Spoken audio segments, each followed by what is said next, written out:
नमस्कार दोस्तों, आज हम एनआईएस बोर्ड कक्षा 12 हिंदी के चैप्टर 2 के नोट्स पढ़ेंगे। इससे पहले हमने पहले पार्ट के हमारे कोचिंग के नोट्स को हमने अच्छे तरीके से पढ़ लिया था। यदि आपने उन नोट्स को नहीं पढ़ा है, लिंक आपको डिस्क्रिप्शन बॉक्स में दिए गए, वहां जाकर जरूर पढ़िएगा।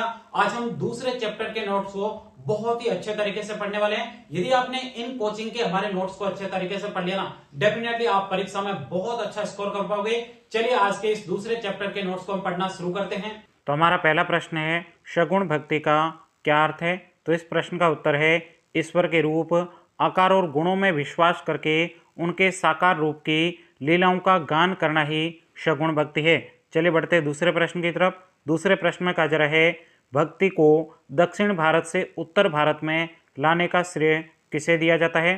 तो इस प्रश्न का उत्तर है, भक्ति को दक्षिण भारत से उत्तर भारत में लाने का श्रेय स्वामी रामानंद को दिया गया है। ये प्रश्न पिछले साल आपके परीक्षा में पूछे गए, इसलिए आप इस प्रश्न को अच्छे तरीके से जरूर याद करिएगा।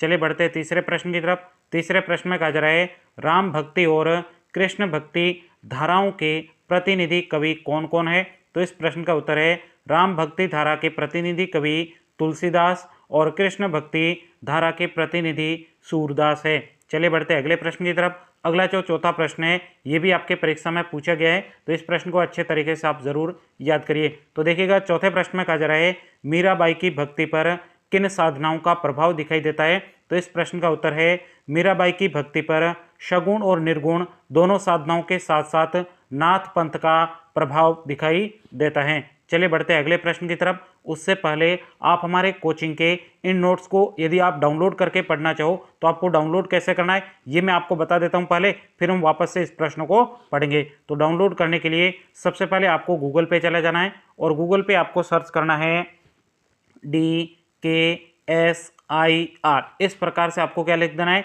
DKSIR यानी DK सर लिख देना है और उसके बाद में सर्च कर देना है। जैसे आप सर्च करते हो तो आपके सामने इस प्रकार से क्या लिखा होगा, DK सर लिखा होगा। इसके ऊपर सिंपल तरीके से आप क्लिक कर देना। जैसे आप इसके ऊपर क्लिक करते हो तो यहाँ पे सबसे पहले Rajasthan open board, Chhattisgarh open school, यहाँ पे देखोगे लिखा हुआ है NIS ओपन बोर्ड। अब NIS बोर्ड के 10वीं और 12वीं के दोनों यहाँ पे नोट्स दे रखे हैं। आपको हिंदी के नोट्स चाहिए तो यहाँ पे देखो लिखा हुआ है हिंदी नोट्स क्लास 12th। तो इसके ऊपर सिंपल तरीके से क्लिक करोगे। क्लिक करते ही आपके सामने इस प्रकार से सभी पाठों के यहाँ पे नोट्स ओपन हो जाएंगे। आपको जिस भी पार्ट के नोट चाहिए उसके ऊपर क्लिक कर देना। जैसे मैं दूसरे पार्ट के ऊपर क्लिक करता हूँ तो यहाँ पे देखो, जैसे ही दूसरे पार्ट पे क्लिक किया तो इस प्रकार से दूसरे पार्ट के भी प्रश्न यहाँ पे आपके सामने खुल जाएंगे। तो यहाँ पर जाकर भी आप अच्छे तरीके से इन नोट्स को पढ़ सकते हो, डाउनलोड कर सकते हो। चलिए अब बढ़ते हैं अगले प्रश्न की तरफ। अगला यहाँ पे जो आपके प्रश्न था वो आपके पांचवा प्रश्न है। इस पांचवें प्रश्न के अंदर कहा जा रहा है, तो ध्यान से देखो, पांचवा प्रश्न है। पांचवें प्रश्न में कहा जा रहा है, तुलसीदास ने रामचरितमानस की रचना किस भाषा में की है? तो इस प्रश्न का उत्तर है, तुलसीदास ने रामचरितमानस की रचना अवधी भाषा में की है। कौन सी भाषा में की है? अवधी भाषा में की है।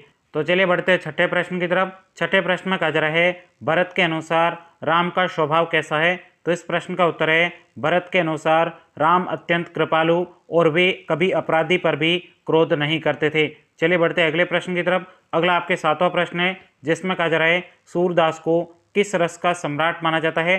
तो इस प्रश्न का उत्तर है, सूरदास को वात्सल्य रस का सम्राट माना जाता है। ये भी प्रश्न आपके परीक्षा में पूछा गया है। एक बार आप मुझे कमेंट्स करके बताइए, सूरदास को किस रस का सम्राट माना जाता है? तो वात्सल्य रस का सम्राट माना जाता है। चलिए बढ़ते हैं अगले प्रश्न की तरफ। उससे पहले अभी तक भी आपने हमारे इस वीडियो को लाइक नहीं किया, वीडियो को लाइक करिएगा। चैनल पे पहली बार आए हो, चैनल को जरूर सब्सक्राइब करिएगा, क्योंकि यहाँ पे आपको सभी सब्जेक्ट के इंपॉर्टेंट नोट्स दिए जाते हैं, वो भी आपको बिल्कुल फ्री में, कोई भी चार्ज आपसे नहीं लिया जाता है। तो देखिएगा, प्रश्न संख्या 8 में कहा जा रहा है, नीरज नयन पद में कौन सा अलंकार प्रयुक्त हुआ है? तो इस प्रश्न का उत्तर है, नीरज नयन कमल रूपी नेत्र में रूपक अलंकार प्रयोग हुआ है। कौन सा अलंकार प्रयोग हुआ है? रूपक अलंकार प्रयोग हुआ है। चलिए बढ़ते हैं नवें प्रश्न की तरफ। नवें प्रश्न में कहा जा रहा है, चित्रकूट की सभा में भरत की क्या दशा थी? ये भी प्रश्न आपके पिछले साल परीक्षा में पूछे गए, इसलिए आप इस प्रश्न को अच्छे तरीके से जरूर याद करिएगा।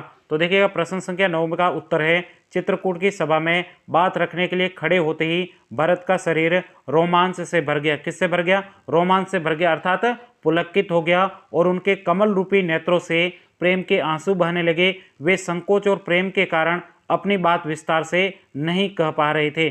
चलिए बढ़ते अगले 10वें प्रश्न की तरफ। 10वें प्रश्न में कहा जा रहा है, हारेहू खेल जीता वही मोही पंक्ति का आशय स्पष्ट कीजिए। तो इस प्रश्न का उत्तर है, ये भी प्रश्न आपके इस बार आने की पूरी संभावना है, इसको अच्छे तरीके से जरूर याद करिएगा। तो हारे हु खेल जीता हु मोही पंक्ति का आशय यह है कि राम अपने भाइयों से इतना प्रेम करते हैं कि बचपन में खेल खेलते समय यदि भरत हारने लगते तो राम उन्हें प्रसन्न करने के लिए स्वयं हार जाते और भरत को जीता देते थे। यह राम की उदारता को दर्शाता है। चलिए बढ़ते हैं अगले प्रश्न की तरफ। अगला 11वां प्रश्न है जिसमें कहा जा रहा है भरत स्वयं को राम के वनवास का दोषी क्यों मानते हैं। ये प्रश्न एक बार परीक्षा में पूछा गया है, इसलिए आप इस प्रश्न को जरूर याद करिएगा।